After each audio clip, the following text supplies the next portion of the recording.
In the world of dark rides in the theme park industry, it is typically the big chains like Disney or Universal that make the most notable and the best ones. And while that may be true, we still should highlight a lot of the other dark rides around the world that are not at these big chain parks. Instead, they're at independent parks.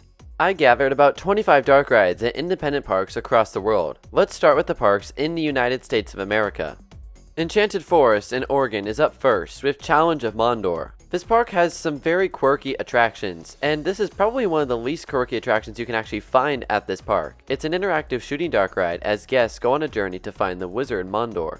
This ride's been around a while. It'll celebrate its 20th birthday next season, and so if you find yourself in Oregon, definitely give this one a go. Let's go to Funtown Splashtown USA now in Maine for one of the newer rides on the list. Opening in 2023, we have Haunted Hotel. As you might imagine, this ride is about, well, a haunted hotel, specifically a hotel that has been cursed by a witch. Riders are set with eradicating the witch and returning this hotel to its former glory and safety. For a small independent park in Maine, this ride is actually pretty good for what it is. Up next, in alphabetical order by park, we have Holiday World and Gobbler Getaway. This Sally Dark Ride's creation uses a blacklit aesthetic, something you see on some of those old Ghost Blaster style dark rides. None of the sets are super expansive or impressive, but it has a fun theme. Riders travel to a small village where they help the people there collect turkeys for the Thanksgiving dinner. Let's go to probably the best ride we will see in the USA section of this video, and that of course is Volkanu Quest for the Golden Idol at Lost Island Theme Park in Iowa. This park had a tough spell after opening in 2022 without their star coaster Matugani, but one thing nobody could deny is that they put a lot of work and effort and money into making a really solid dark ride attraction in Volkanu. This trackless, interactive dark ride made by Sally features a mix of physical sets and screens to drive the story forward. Going to the coast of California now, we have Haunted Castle at the Santa Cruz Beach Boardwalk. I actually think this ride is pretty underrated and is definitely the best dark ride you'll find at this park. There are 3 of them. This ride doesn't really have much of a story outside of the fact that you are in a haunted castle. There's some nice effects here and jump scares that might just get you. When I visited this park for the first time a couple of years ago, I was really not expecting much out of this ride, especially because so many of these types of rides are so cheesy and cheap, but this is one of the better ones you'll find.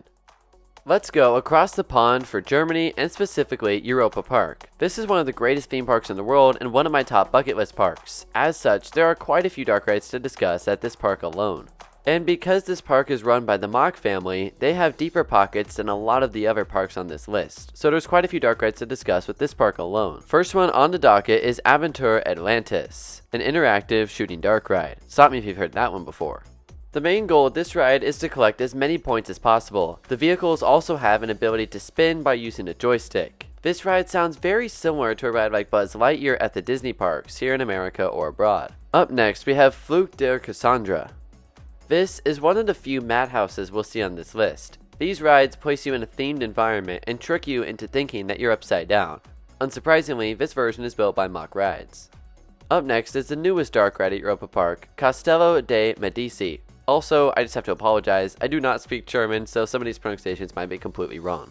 Europa Park is no stranger to taking, inspiration from the Disney parks, and this one takes inspiration from Haunted Mansion.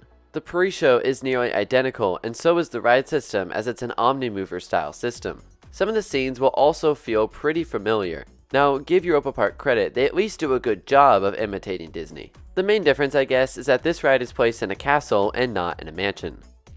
Contrasting thematically to the last ride, we have Madame Frunzenriech's Curiosities. This is yet another Omnimover style dark ride, or to use the technical terminology, Endless Chain style dark ride. The ride mostly uses physical sets and shows dinosaurs carrying out various silly and cartoonish tasks. It has dinosaurs in it, so that's enough for me, but it looks like a fun and cute attraction. Piccolo Mondo is next on the list. That is Italian for small world, and this ride is a cartoonish take on the history of Italy. This ride doesn't take itself too seriously, as people like Leonardo da Vinci are depicted as animals. Piraten in Betavia is one of the better dark rides in the entire world. This is Europa Park's version of Pirates of the Caribbean, and this is where things really start to get good. Like the traditional pirates that we're used to, this boat ride seems to have excellent sets. Placed within those sets are animatronics, and one thing that's cool about this ride in comparison to Pirates is that it's plussed with more modern effects. Last but certainly not least for this wonderful park is Volitarium, which looks like one of the best flying theaters in the world, taking you over famous landmarks from Europe. This is not even an exhaustive list for all the dark rides Europa Park has, just some of the highlights. I think you can see why it's on my bucket list. From one bucket list park to another, Phantasialand is next on the list with Mouse au Chocolat. Riders board another interactive shooting dark ride, this time shooting down mice who have infested a bakery. More specifically, you're shooting the mice with cream and chocolate. This ride can't compare to some of the big physical sets-based dark rides out there, but for a screen-based shooter, it looks pretty good. Also at this park is Geister Rickshaw, yet another Omnimover style dark ride here, so it features some unique things like dragons and a haunted ship. This ride definitely leans more onto the ominous side of things, something that Europe does more often than America. To the Netherlands we go now, and Efteling, a park that more than anything else is focused on its theming and its themed experiences. That includes the dark rides. First up on the list for Efteling is Villa Volta. From what I hear, this is one of the premier madhouses in the world. Unlike the one we saw earlier on the list, this one is built by Vekoma and looks to have a really convincing inverting effect.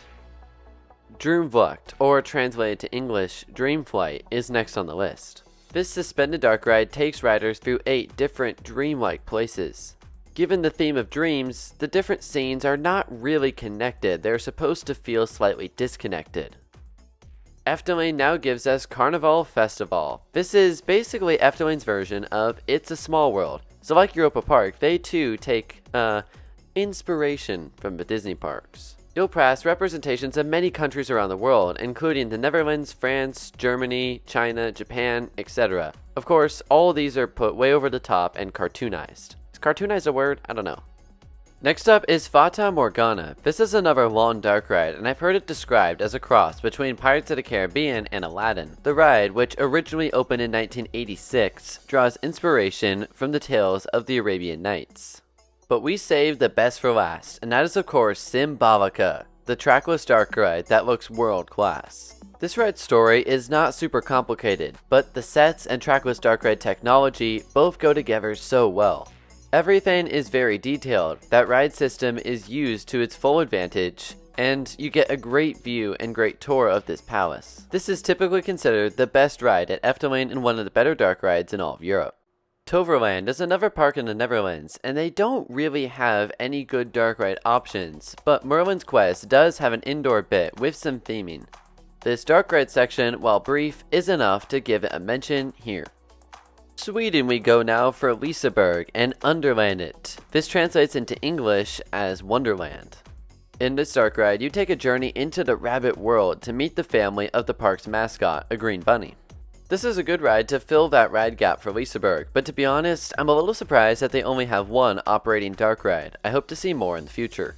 The last place we're going today is the UK for Blackpool Pleasure Beach. The first dark ride here is Alice Ride. Like some of the other dark rides we've discussed, this one feels similar to one you might have ridden at a Disney park, specifically Disneyland with Alice in Wonderland. It's set up similarly, even with an outdoor section at the end. They also have Ghost Train. This ride has most of the traditional gags for a ride of this genre, but it also has a gravity-powered drop, leading some to believe this to be a roller coaster. Would you count this classic dark ride as a roller coaster because of that gravity-powered drop? Let me know down in the comment section below. This park also has Wallace and Gromit's Thrill-O-Matic, a ride themed to the characters of the same name. This one looks to have some cute and fun moments. And lastly, we have Valhalla, a boat ride that gets you absolutely soaked. The main draw here from a theming standpoint is all the fire effects used at the end of the layout, including fire in the trough of water, which is pretty cool.